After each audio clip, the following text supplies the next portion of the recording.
All right, let's get right into it. Think about this. Every single email you send, every show you stream, pretty much any data that crosses an ocean, it's all traveling through a network that you've probably never even seen. We're talking about a massive, hidden system of undersea fiber optic cables. This is the absolute backbone of our digital world.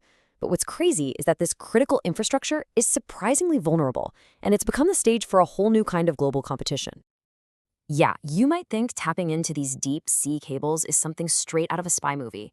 And you know what? You're not wrong. It is.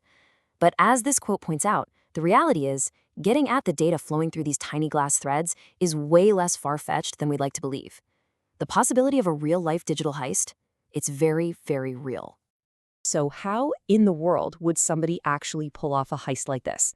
Let's zoom in and start at the micro level, because the mechanics of physically tapping into just one of these fiber optic cables are surprisingly simple. Okay, so the core idea is called fiber optic tapping.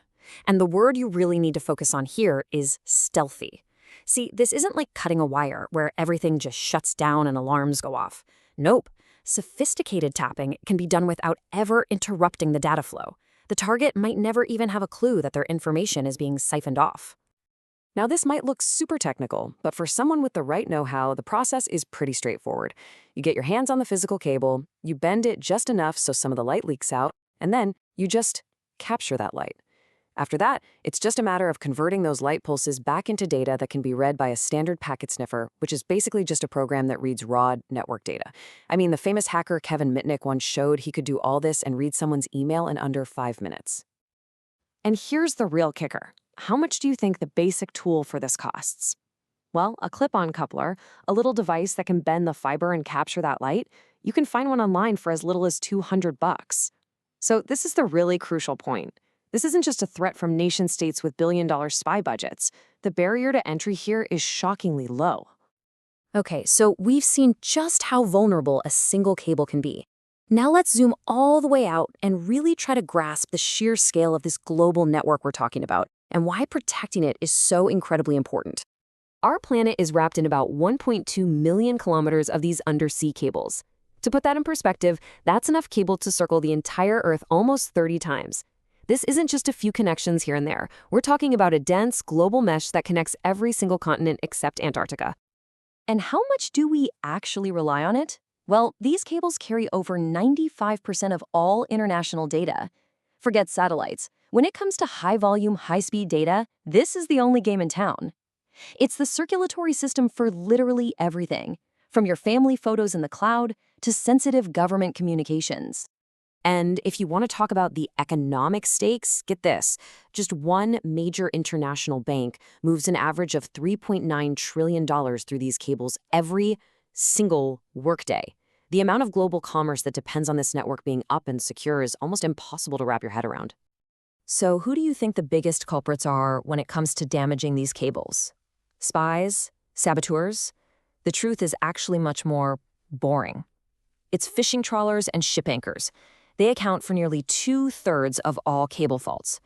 It's a pretty perfect illustration of just how fragile this vital infrastructure is, even when no one is trying to hurt it. Right, so while accidents are the most common problem, the risk of somebody intentionally damaging or spying on these cables is definitely growing. And to really understand the modern struggle for control, it actually helps to look back at one of the boldest espionage operations of the entire Cold War. This is the story of Operation Ivy Bells.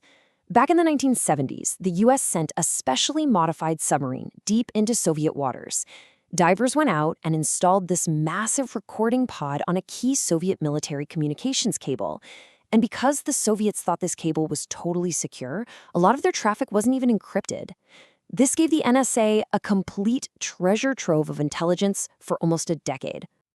So what brought this incredible intelligence victory to a screeching halt? A single person.